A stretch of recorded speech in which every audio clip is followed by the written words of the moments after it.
நண்பர்கள் அனைவருக்கும் அன்பார்ந்த வணக்கம். இன்றைய பதிவில் ஜெர்சியில் ஒரு தலையீத்து கிடாரி, நல்ல கலர் பேஜ் கொண்ட கிடாரி, ரொம்ப ரேர் கலர் பீஸ் கூட 4 பலூன் தான் சொல்லியிருக்காங்க, கம்மி பட்ஜெட் தான் சொல்லியிருக்காங்க.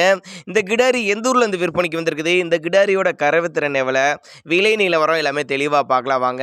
ஜெர்சி டைப்பு தான், தலைச்சங்கிடாரி, 9 மாதம் சினையாக இருக்குதுங்க. என்ன கண்ணு போட 10-15 நாட்கள் டைம் எடுத்துக்குங்க.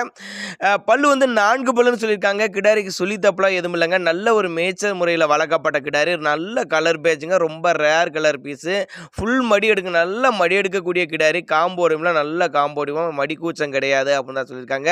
தண்ணி தீனிக்கில் எந்த ஒரு கரைச்சல் இல்லை, ஆண் பெண் யார் வேணாலும் ஹேண்டில் பண்ணலாம்னு சொல்லியிருக்காங்க. ஒரு நடுத்தர ஃபேமிலி வாங்கி பயனடையக்கூடிய விலையில் தான் விற்பனைக்கு வந்திருக்குது. அனுசரிப்பு உண்டு. சேலம் மாவட்டத்திலேருந்து விற்பனைக்கு வந்திருக்குதுங்க. சேலத்து இருந்தால் தமிழ்நாடு பூரம் டெலிவரி இது பண்ணி கொடுத்துடலாம்.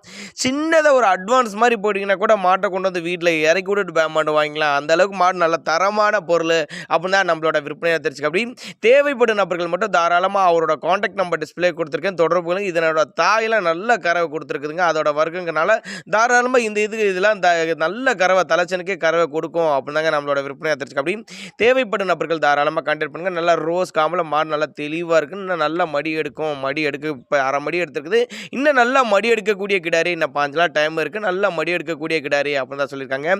2 வேளைக்கு ஒரு 10-11 லிட்டர் தாராளமாக கறவை சொல்லி கொடுக்கலாம் அப்படின்னு தான் சொல்லியிருக்காங்க. தேவைப்படும் நபர்கள் மட்டும் தாராளமாக கான்டாக்ட் பண்ணுங்கள்.